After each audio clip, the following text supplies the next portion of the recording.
વિદ્યાર્થી કાળ એ સુવર્ણ કાળ છે. આ વિદ્યાર્થી કાળમાં આપણે સૌ વિદ્યાર્થીઓએ કેવી રીતે રહેવું જોઈએ એના માર્ગદર્શન માટે આપણી સમક્ષ વીસીએના ત્રવાડી સર આદર્શ વિદ્યાર્થી વિષય પર પોતાનું વક્તવ્ય રજૂ કરશે. ત્રવાડી સર.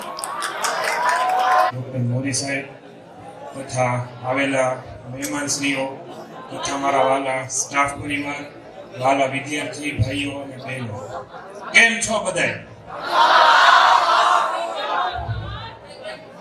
થોડુંક સાચું કહેવા આવ્યો છું આજે તમારી સમક્ષ, એ સાંભળવું પડશે બધાને. મારો મુખ્ય ટોપિક એ છે, સારો વિદ્યાર્થી, હોશિયાર વિદ્યાર્થી કોને કહી શકે. 5 મિનિટનો સમય લઈશું, જાજો લઈશું નહીં. અત્યારનો સમય એવો આવી ગયો છે, મેજોરિટી સ્ટુડન્ટ્સની મેન્ટાલિટી એવી થઈ ગઈ છે કે 3 વર્ષ પૂરા કર્યા, ડિગ્રી આવી ગઈ, ફર્સ્ટ ક્લાસ, ડિસ્ટિંક્શન, પાસ થઈ ગયા એટલે આપણે સારા વિદ્યાર્થી થઈ ગયા. એવું નથી. અત્યારની કરંટ પ્રમાણે, કરંટ સિચ્યુએશન પ્રમાણે આખી વસ્તુ જે છે એ જુદી છે. અત્યારે કે આદર્શ વિદ્યાર્થી કોને કહી શકે. સ્ટુડન્ટ્સ અત્યારે સ્કિલ્સ, પોતે કોલેજના 3 વર્ષ રહીને પોતે પોતાની કઈ પ્રકારની સ્કિલ્સ ડેવલપ કરે છે, કેમાં આગળ વધે છે, એના બેઝ ઉપર નક્કી થાય છે. એ પોતે પોતાની જાતે નક્કી કરે છે કે એ સારો વિદ્યાર્થી છે કે નહીં. ટકાવારી તો બધાને સારી આવશે, બધા હોશિયાર વિદ્યાર્થીઓ જ છે. ભવિષ્યમાં ચાન્સીસ છે કે અંબાણી પરિવાર અને અદાણી પરિવાર સાથે પણ બિઝનેસ કરે. એવું જરૂરી નથી. બીજી વસ્તુ, અત્યારે કરંટ સિનારીઓ, કરંટ સિચ્યુએશન, અત્યારે સ્ટાર્ટઅપ્સ બહુ બધા ચાલી રહ્યા છે. ઘણા એવા પ્રોગ્રામ પણ આવે છે. અત્યારે નોકરી કરવા કરતા નોકરી તમે જનરેટ કરો એનો અત્યારે કરંટ સિનારીઓ છે. તો ઈ વસ્તુ ઉપર ખાસ મારે વિદ્યાર્થીઓને નમ્ર વિનંતી છે કે ઈ વસ્તુ ઉપર વિચારો કે કંઈક નવા સ્ટાર્ટઅપ્સ કરો, કંઈક નવો આઈડિયા ડેવલપ કરો અને આગળ વધો. બીજી વસ્તુ, 3 વર્ષ કોલેજની અંદર રહી તમે બધા એક વસ્તુ તો સાંભળી જશે, નોલેજ ઇઝ પાવર. તો ઈ વસ્તુ સાવ ખોટી છે. સાચી વસ્તુ એ છે, એપ્લાય નોલેજ ઇઝ પાવર. મને વસ્તુ આવડતી હોય પણ હું કોઈને શીખવાડી જ ન આપું, કઈ કહું જ નહીં, તો એ નોલેજ કામનું છે. જ્યાં સુધી તમે તમારું નોલેજ તમારી પ્રેક્ટિકલ લાઈફ, રિયલ લાઈફની અંદર સામે નહીં લાવો ત્યાં સુધી ઈ નોલેજ તમારો પાવર ગણાશે નહીં. બીજી વસ્તુ કે આદર્શ વિદ્યાર્થી કેવો હોઈ શકે, સારો વિદ્યાર્થી, હોશિયાર વિદ્યાર્થી કેવો હોઈ શકે. એક્ટિવ હોવો જોઈએ, આળસુ ન હોવો જોઈએ. સાહેબ કાલે અસાઇનમેન્ટ સબમિટ કરાવી દે, નહીં હાલે, પરમથી કરાવી દઈશું, નહીં ચાલે. ટાઈમ મેનેજમેન્ટ એની પાસે પૂરેપૂરું હોવું જોઈએ. એક ગોલ સેટ, એક માઇન્ડ સેટ નક્કી હોવો જોઈએ. મેજોરિટી સ્ટુડન્ટ્સનો અમે જ્યારે ફેકલ્ટીઝ પૂછે છે કે ત્યારે 3 વર્ષ પછી શું કરો, સાહેબ જોયું જશે. અત્યારે તમે નક્કી નહીં કરો તો આગળ જતા એ વસ્તુ તમને તકલીફ કરશે. એટલે ખાસ કરીને XYZ જે કંઈ પણ ફિલ્ડ્સમાંથી આવતા હોય, નમ્ર વિનંતી કરું છું, ઘરે જઈને વિચારજો કે આપણે હવે આગળ જઈને શું કરવું છે.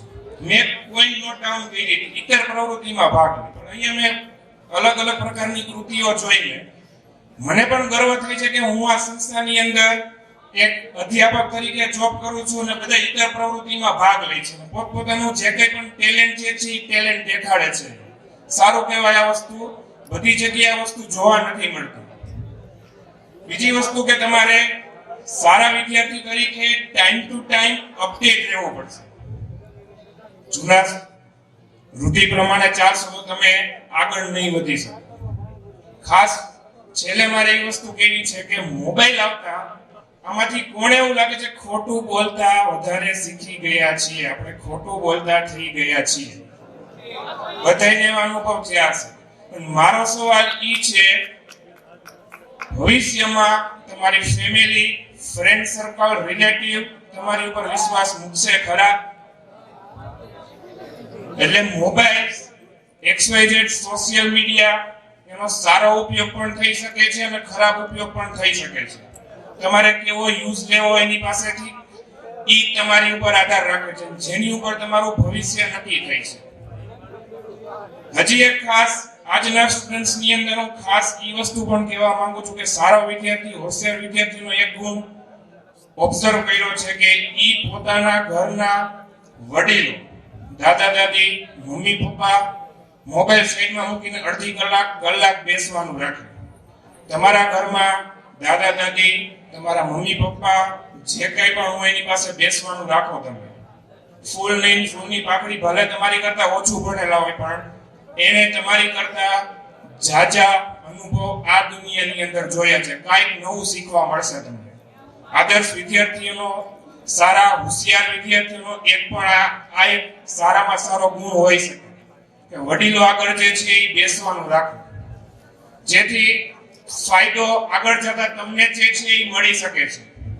અને લાસ્ટમાં હું એક પોઈન્ટ એ કહીશ, સુસાઇડ.